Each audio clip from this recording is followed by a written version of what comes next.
Hi. In this video we will go through the human factor of the activities, and some tips to make your and yours participants' experience better. There are a few things that you can do before the start and at the beginning of the activity that will make everyone feel more at ease. Once you create the classroom event, it's time to get your invites out. This includes sending an agenda with all the meeting information along with joining instructions inside of a video conference tool. After this, you should also provide your participants with a list of anything they'll need prior to or after the meeting. If you expect participants to work on their webcams or use microphones, please notify them of this so they can prepare accordingly. If your participants don't share the same level of skills, you should ask them about their expectations and fears before the session starts. Do not forget to address these fears anonymously in your introductory session. One of the final things you can do before the session begins is send out a friendly reminder. This will jog their memory, ensuring that they have all the information about joining your meeting. A successful online course requires a teaching strategy. This can come in the form of having clear rules, a clear structure and ground rules for your participant, establishes expectations for them and encourages them to take your class seriously. One way to do this could be to explain that participants can have their cameras closed if they want to just lurk, and open if they want to actively participate in the session. In that way you can interact and do something with just the ones who want, and we all can have less awkward moments.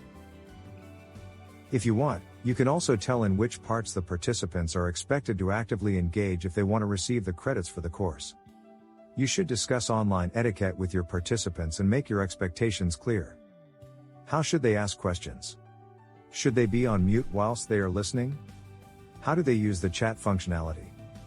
We recommend writing up a list of ground rules and running through them at the start of every classroom session or at least at the beginning of the first one with a group. To conclude, we would like to add 3 obvious but sometimes forgotten tips.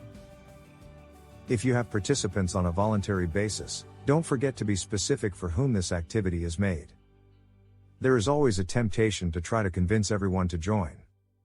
But what is advertised to everybody is seldom attractive to anybody.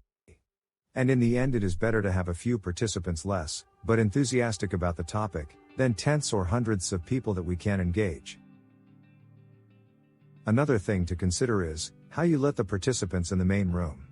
You can do it all at once, or have the room open and they drop one by one. It's up to you. But if you choose the latter, make sure that there is someone, or that you have time, to greet them at the arrival. And last but not least, never forget about the agenda at the beginning.